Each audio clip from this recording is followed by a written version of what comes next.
Tere, mina Tanel Riivits, Võlgnikud TV 6 videoreportaaž.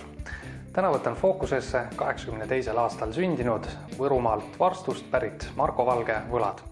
Pean ütlema, et neid võlgasid tal just vähe ei ole. Aga kõigest ükshaaval.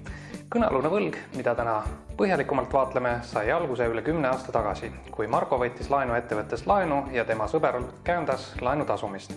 Läks aga selliselt, et Marko seda võlgnevust või tol korral veel laenu korrektselt tasuma ei hakanud ja laenuettevõte läks kohtusse ning kohus siis langetas otsuse, mille kohaselt Markolt ja käendajalt mõisteti võlg välja. Marko käendaja sõber tasus kogu võla oma taskust koos viiviste kohtutäituri kuludega. Hiljem tegi ta Markoga kokkuleppe, mille kohaselt Markol tulnuks siis võlg talle tasuda, kuid ka seda kokkulepet Marko korrektselt täitma ei hakanud, makstes üksnes paarsada eurot. Hiljem jõudis Marko sõber minu juurde probleemiga ja aprillis 2016 andis Marko notaris kirjaliku võlatunnistuse, milles sõlmisime ka maksegraafiku kokkuleppe, mille kohaselt tulnuks tal võlg tasuda koos osamaksetega ja viiviste ja kõige muuga 2 aasta jooksul. Läks aga selliselt, et Marko seda võlgnevust tasuma ei asunud. Esitasin Markole mitmeid hoiatusi ja selgitasin, et odavam oleks tal see võlgnevus ikkagi korrektselt tasuda, kuivõrd lasta sellele tekkida juurde veel viiviseid, intresse ja kohtutäituri kulusid. See aga Markot palju ei kõnetanud, mistõttu pidin andma asja siis kohtutäiturile töösse. Vahepeal tuli pöörduda ka kohtusse, et välja mõista tekkinud intressivõlad. Kohtumenetluses Markol ei olnud tema vastu esitatud nõude osas ühtegi vastuväidet probleemi ja kohtulahend sellega jõustus. Tänaseks on võlajääk natuke alla 8000 euro ja suureneb igapäevaselt lisanduvate viivistega. Olen Markole esitanud ka pankrotihoiatuse, see tähendab eraisiku pankroti algatamise tähenduses mõttes, kuid ka see ei ole teda palju kõnetanud. Olen läbi aastate saanud üksnes kinnitusi, lubadusi, et ta võla tasub, kuid tegudeni ei ole Marko seni jõudnud. Peagi algab tema suhtes ka eraisiku pankrotimenetluse protsess kohtus. Aga nüüd järgmiseks vaatame üle siis Marko võlatoimiku ja tema muud probleemid seadusega.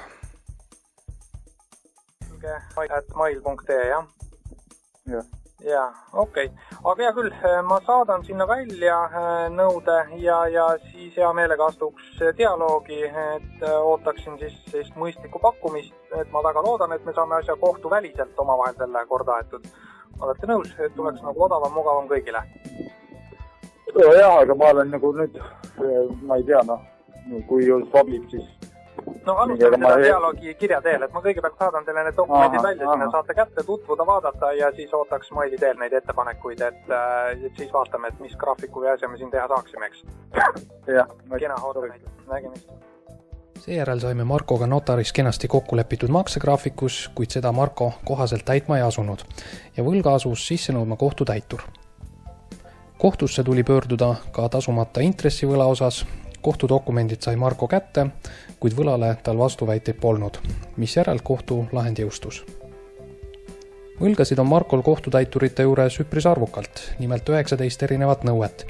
Silma hakkab nende hulgas seegi, et nendest 9 nõuet on seotud kriminaalasjade ja politseitrahvidega. Kuid mitte ainult tsiviilasjades pole Markol arvukaid rikkumisi. Selgub seegi, et Marko on erinevate kuritegude eest kohtus süüdi mõistetud lausa 4 korral.